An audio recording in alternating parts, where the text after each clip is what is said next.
Japan is rewriting decades of military policy as it deploys long-range missiles, expands defense spending, and embraces a powerful new doctrine that has alarmed China and drawn close attention from Washington. Is Tokyo preparing for a more dangerous future, or is this the biggest strategic shift in Asia since World War II? Japan's new military doctrine shocks China and America. For decades, Japan was viewed as one of the world's most restrained military powers. The country adopted a defense posture shaped by the lessons of World War II and a constitution that emphasized peace and limited military action. While Japan maintained capable self-defense forces, its strategy focused almost entirely on protecting its own territory and relying on its alliance with the United States for broader security. Today, however, Japan is entering a new era, a series of major policy changes, new military investments, and stronger regional partnerships are transforming how Tokyo approaches national defense. What makes this transformation remarkable is not only its scale, but also the speed at which it is taking place. China is openly criticizing Japan's new direction. Security analysts across Asia are closely monitoring developments. Even in Washington, policymakers are carefully assessing what a stronger Japanese military means for the future balance of power in the Indo-Pacific. The question is simple. Why is Japan changing its military doctrine now, and why has the shift generated such strong reactions from both China and the United States? To understand what is happening, we first need to look at Japan's changing security environment. Over the past decade, Japanese leaders have watched the region become increasingly complex and unpredictable. China has rapidly expanded its military capabilities. Its navy has grown into one of the largest in the world. Its Air Force conducts frequent operations near areas that Japan considers strategically important. Meanwhile, North Korea continues to develop ballistic missile technology and nuclear weapons, creating additional security concerns for Tokyo. At the same time, tensions surrounding Taiwan have become a growing focus of strategic planning throughout the region.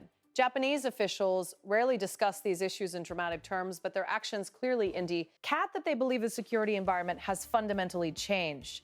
As a result, Tokyo has begun implementing one of the most significant military transformations in modern Japanese history. At the center of this transformation is a concept known as counter-strike capability.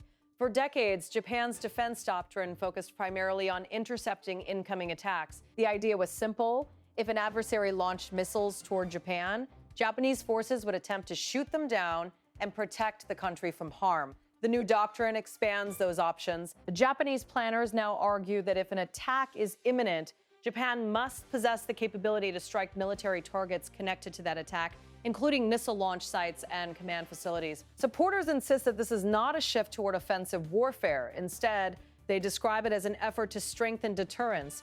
Their argument is that an adversary will be less likely to attack Japan if it knows Japan has the ability to respond quickly and effectively. This doctrine represents one of the biggest changes in Japanese defense policy since the end of World War II. To support this new strategy, Japan has begun investing heavily in long-range weapons. Among the most significant developments is the acquisition of Tomahawk cruise missiles from the United States. These missiles are capable of striking targets at considerable distances, giving Japan capabilities that previous governments were reluctant to pursue. At the same time, Japanese defense industries are developing new indigenous missile systems designed to extend the country's defensive reach. Military planners argue that these systems are necessary to ensure credible deterrence in a rapidly changing security environment. The modernization effort goes beyond missiles. Japan is investing in cyber defense capabilities. Space-based surveillance systems are being strengthened. Intelligence collection networks are expanding. Command and control structures are being modernized. Advanced technologies are being integrated into future defense planning. Taken together, these developments reveal a country preparing for the challenges of 21st century security competition. Another major aspect of Japan's transformation involves defense spending. For many years, Japan maintained relatively modest military budgets compared with some of the region's larger powers. That approach is changing. Tokyo has announced plans to significantly increase defense spending over the coming years. The goal is to improve readiness, acquire advanced capabilities, strengthen logistics, and ensure that Japanese forces can respond effectively to emerging threats. For supporters of the policy, the investment is long overdue. For critics, it raises concerns about the future direction of Japanese security policy.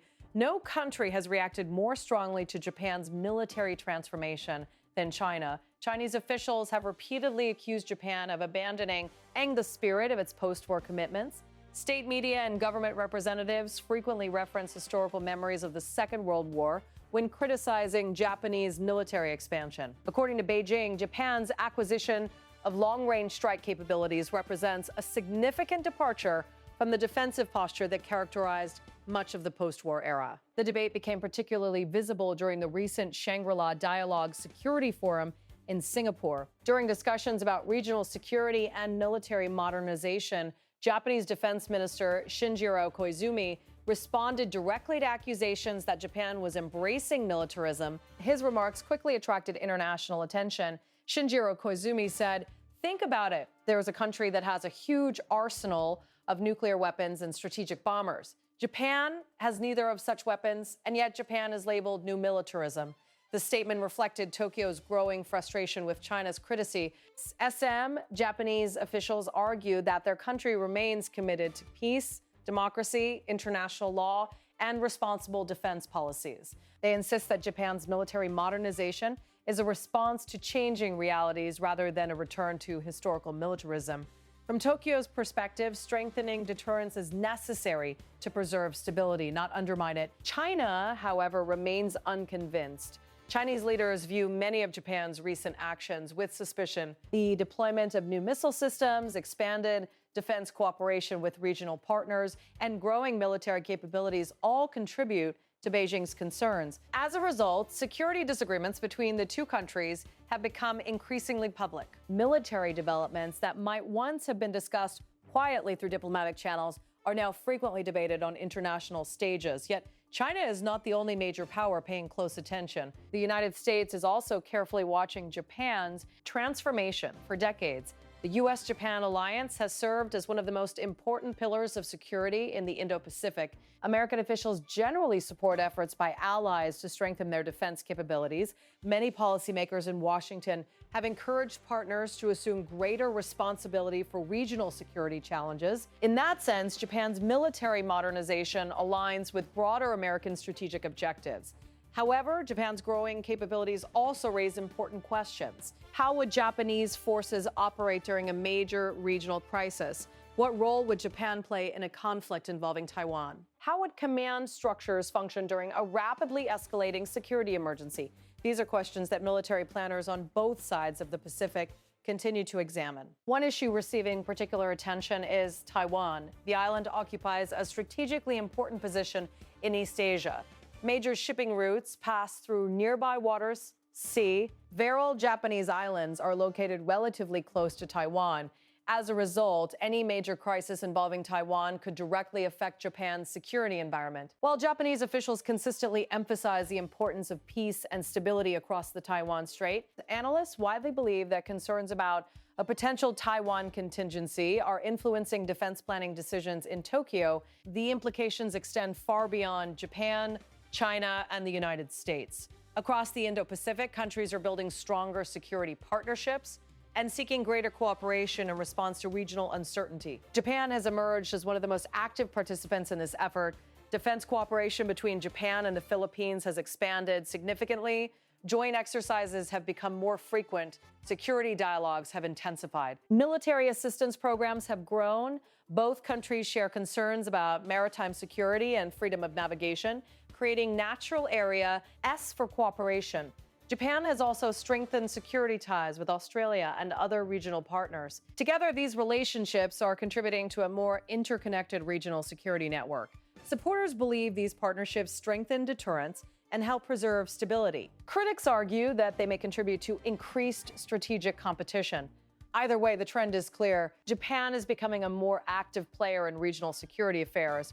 What makes this development particularly significant is how dramatically it differs from the image many people still associate with Japan. For decades, the country was viewed primarily as an economic power with limited military ambitions. Today, Japan remains committed to peace, but it is also preparing for a world that its leaders believe is becoming increasingly uncertain.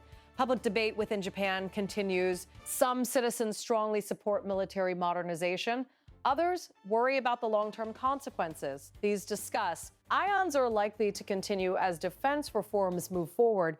Yet, despite differing opinions, few observers dispute that Japan is entering a new strategic era. The military doctrine being developed today would have been difficult to imagine only a generation ago. Long-range strike capabilities, expanded partnerships, advanced missile systems, cyber defense investments, and increased defense spending are all reshaping the country's security posture. Whether these changes ultimately strengthen regional stability or contribute to greater geopolitical competition remains a matter of debate. What is certain is that the strategic landscape of Asia is evolving rapidly. China's military rise continues, regional security partnerships are expanding, technological advances are transforming warfare, and Japan is adapting to a reality that many of its leaders believe cannot be ignored. The decisions being made in Tokyo today will influence security planning throughout the Indo-Pacific for years to see. They will affect how China calculates risks. They will shape American alliance strategy. They will influence countries such as the Philippines, Australia, and others that are seeking stronger security cooperation in an increasingly uncertain region. For now, Japan insists that its objective remains unchanged. Its leaders argue that stronger defenses are necessary to preserve peace, deter conflict, and protect national sovereignty. But regardless of how one views the transformation, one fact is becoming impossible to ignore. The Japan that emerged after World War II is evolving. A new military doctrine is taking shape, and its impact is already being felt across Asia and beyond.